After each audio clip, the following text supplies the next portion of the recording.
Isa na siguro si Conor McGregor sa pinaka-dominant fighter sa kasaysayan ng UFC, isang 2-division champion at minsay na ituring na hari ng combat sports, namumuhay ng marangyang pamumuhay at kumikita ng 9-figure income sa isang boxing match laban kay Floyd Mayweather Jr. Subalit, alam mo ba kaibigan na ang pag-angat ni Conor McGregor sa tuktok ng tagumpay at pandaigdigang kasikatan bilang pinaka-notorious fighter sa planeta ay nagsimula rin sa isang hamak na simula?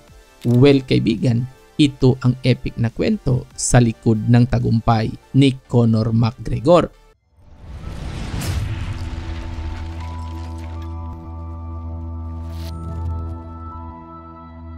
Ipinanganak sa Dublin, Ireland noong 1988, lumaki si Conor Anthony McGregor sa isang working class na pamilya. Bata pa lang, mahilig na si Conor sa sports, lalong-lalo na sa football. Sa murang edad na 12, nagsimula si Conor na magboxing. Bagamat nung una, ginawa lang niya ito upang ipagtanggol ang sarili laban sa mga bully at itaas ang kumpiyansa sa sarili. Ngunit ang kanyang maagang exposure sa boxing ang nag-udyok sa kanyang interes na mahumaling sa combat sports. At dahil sa kanyang knockout power at kakaibang karisma, unti-unting nakilala si Conor sa mga lokal na laban sa Ireland.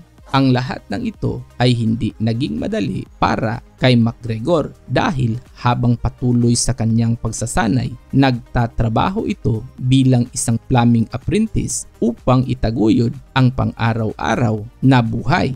Bagamat pagod, gipit, hindi sumuko si Conor sa kanyang pangarap na balang araw maging kampiyon. At noong 2008, sa edad na 19, sinimulan ni Conor McGregor ang unang hakbang sa kanyang pangarap, ang sumabak sa Professional Mixed Martial Arts o MMA. Well kaibigan, kasunod ng ilang napaka-impresibong panalo at ilang talo, na panalunan ni McGregor ang kampyonato sa Cage Warrior sa parehong featherweight at lightweight division at gumawa ng kasaysayan bilang kauna-unahang European Professional Mixed Martial Artist na nakahawak ng mga titulo sa dalawang magkakaibang dibisyon ng sabay-sabay, kung saan nakuha niya ang pansin ng UFC noong 2013 at kasunod ng 6 na impresibong panalo sa loob ng octagon noong December 2015, nakamit ni Conor McGregor ang inaasam-asam na tagumpay, ang maging undisputed featherweight champion sa UFC matapos na patumbahin ang kampyon na si Jose Aldo sa loob lamang ng 13 segundos.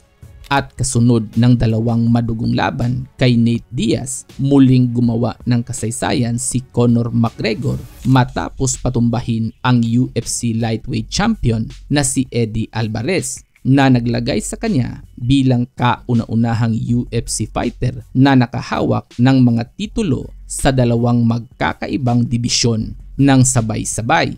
Dala ang kakaibang karisma at explosive performances noong 2021, pinapangunahan ni Conor McGregor ang listahan ng Forbes bilang world's highest paid athlete, kung saan iniulat na kumikita si McGregor ng $180 million sa loob ng 1 taon.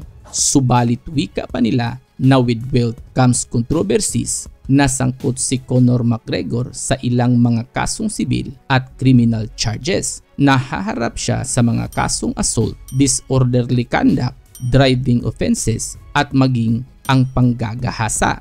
Well kaibigan, mula sa pagiging simpleng batang nangangarap hanggang sa pagiging global superstar, ang kwento ni Conor McGregor ay isang simpleng paalala na kahit sa simpleng simula, kapag may sipag, disiplina at paniniwala sa sarili, maaari nating maabot ang mga bagay na tila ba imposible.